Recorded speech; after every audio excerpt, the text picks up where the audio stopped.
What's the difference in having a drink, like a glass of wine with a bowl of pasta, or champagne at your daughter's wedding, or a drink at the end of a long day?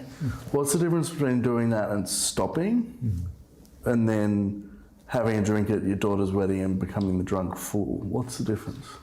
Well, that's a really difficult question to answer, because you've got to look at the individual circumstance. Is that person, again, going to the REC, the recipe model, right? What's their environment? What are their value system? Is alcohol a condiment? Like you'll find with the European setting as opposed to Anglo setting, the Anglo-German Anglo setting tends to be more binging, whereas the European setting tends to be more condiment. Alcohol is a condiment. It's not a central ingredient. It's not the reason we get together to get hammered, to get smashed, to get wasted. We have a glass of wine with our meal. The meal is the central point, the connection together around the meal, and the glass of wine is a condiment. One glass of wine is a condiment. Now, it is a class 1 carcinogen, we know that. Alcohol is, it rates the same as asbestos, so that's not in doubt. But of course, the amount you take and the regularity of that also influences whether or not cancer is going to be part of your world because of alcohol. But I said that person who has that drink, it's fine. It is a social engagement enterprise.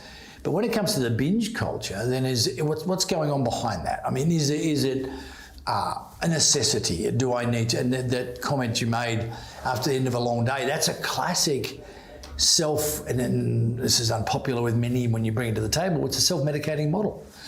I'm tough, it's been a tough day, so what do I need to unwind? I need a drink.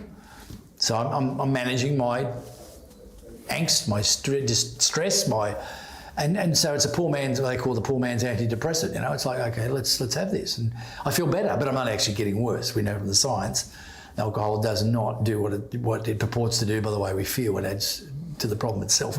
So again, using that as a stress management tool becomes problematic, because then it becomes, you know, after each day, need a few beers, need a couple of glasses, you know. And once you do that, you've got what's called chronic alcohol use, not acute alcohol use. And that done over a long period of time is problematic, which we won't go into today. But yeah, so again, the social event, and then what other factors contribute to the person tipping into a dependency and or addiction space? What other factors do that?